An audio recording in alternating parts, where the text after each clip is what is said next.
আজকে আমি ইউটিউবের শর্টস স্ক্রল করতে করতে অবিনাশ কুমারের একজন বড় ইউটিউবার, তার ভিডিওটা আমার চোখের সামনে এলো এবং সেই ভিডিওতে তার সাকসেসের ব্যাপারে বলা হয়েছিল।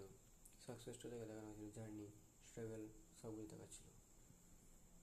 তো আমারও খুব অনেকদিন ধরে ইচ্ছা আছে যে আমি কন্টেন্ট ক্রিয়েটার হব, কিন্তু বহু রকম এক্সকিউজেসের জন্য আমি সেটি করতে পারি নাই। তাই আজকে ওই ভিডিওটা দেখে আমি একটু খুবই বেশি মোটিভেট হয়ে গেলাম। তো এখন বাজছে রাত 1টা, আর এই টাইমে আমি চলে এলাম ছাদের উপর। এসে ক্যামেরাটা অন করে জাস্ট আমি বলতে লাগলাম, কোনো এক্সকিউজ ছাড়াই। এক্সকিউজ দিতাম যে ক্যামেরা ভালো নয়, আমি নতুন ফোন আসবে তখন ভিডিও বানাবো, বা আরও অনেক কিছু।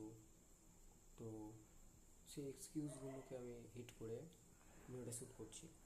এটা আমার প্রথম ভিডিও, আমি কোনো এডিট করবো না এখানে, কারণ যখন এডিট করার সময় আসে তখন আমি এডিটটাকে ডিলে করার পর আমার ভিডিওটা আর আপলোডই হয় না, ভিডিওটা তৈরি হয় না আমার। ওই জন্য আমি এই ভিডিওটাকে কোনো এডিট করবো না, বিনা এডিটে আমি আমার ইউটিউব চ্যানেলে ছাড়বো, এবং এটাই হতে চলেছে আমার শুরু।